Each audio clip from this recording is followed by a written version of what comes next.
We've got the first preview version of the Cave update for Java Edition. Patch 20W45A includes candles, bundles, amethyst geodes, copper, the lightning rod and telescope, as well as some previously unannounced features, like underwater rails and minecarts, and tinted glass. Okay, let's see the new copper blocks again in the game, and how they look. Starting with the full orange block, and a lightly weathered, semi-weathered and weathered copper.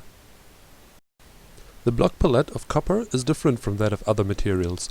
9 copper ingots can be stored efficiently in the copper block, comparable to an iron or diamond block, but unlike all the other storage blocks, this one also has the usual building block variants, like stairs and slabs, made from the new cut copper.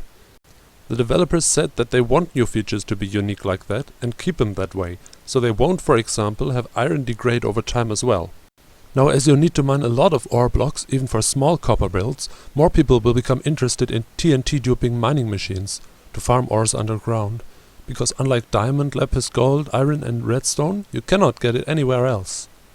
It could make the question about movable block entities and TNT duping much more relevant when the full version 1.17 comes out. Lightning rods redirect all lightning strikes from a 16x16 square with a height of 4 to hit them instead of a random location. The usual effects of lightning, like starting fire and creating witches or charged creepers, still apply around the lightning rod. For now, it seems like the lightning just disappears when it hits the lightning rod, apart from creating a redstone signal, but future snapshots could still introduce a way to somehow use or store the actual lightning. The block itself has a unique appearance with similar dimensions to the end rod, but with the knob at the tip and the color allowing for a lot of different uses in building. If you want some building tips and tricks with the new snapshot features, I suggest you watch Grian's video about it.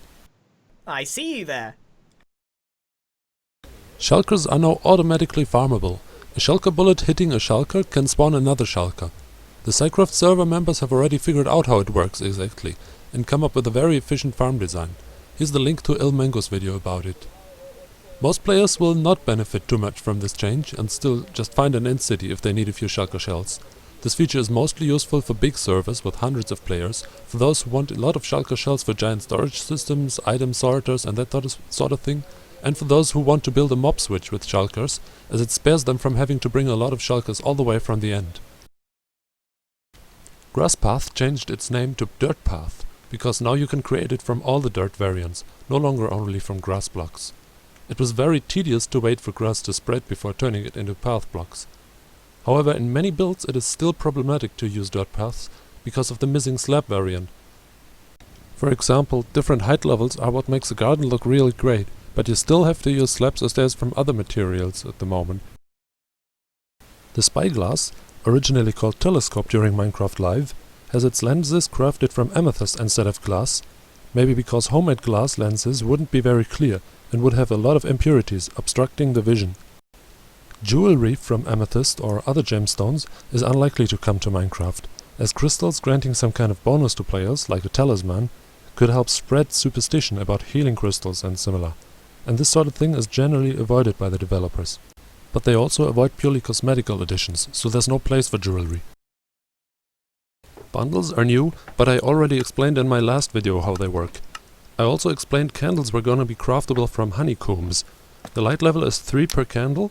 This gives a maximum of 12 with 4 candles, and that's below the 14 or 15 of most other light sources. So they're very nice for ambient light, but not so much to prevent mob spawns in a wide area. You extinguish them with a right click or with water, but not with the thrown water bottle. When in a cake, they are not extinguished by water, even though it looks like they are. Bedrock Edition also got a snapshot, previewing totally different 1.17 features, goats and powder snow, but don't worry, they will come to Java Edition as well. Powder snow currently comes as a full block, but it's only in the creative menu, not in the world. In reality, it's usually fresh snow that has recently fallen, so it would realistically make up the topmost layers of snow wherever new snow generates. Maybe snow layers will become layers of powder snow, as they are currently the topmost blocks. On the other hand, there are currently no biomes with multiple snow layers. Also, you sink into a single layer of snow anyway in Java Edition. So powder snow might just generate in some new deep snow biome, like mountaintops. As in the video from the community vote, powder snow has you sink into it. Once you're inside, you can float up by pressing the spacebar, like in water. You can prevent the sinking effect by just wearing leather boots, but I think this is too abstract. Instead of leather suspended in a frame to increase the contact area to the ground, simplifying snow walking boots to just leather boots removes all their essential components. I hope this video was interesting for you. Thanks for watching and see you next time.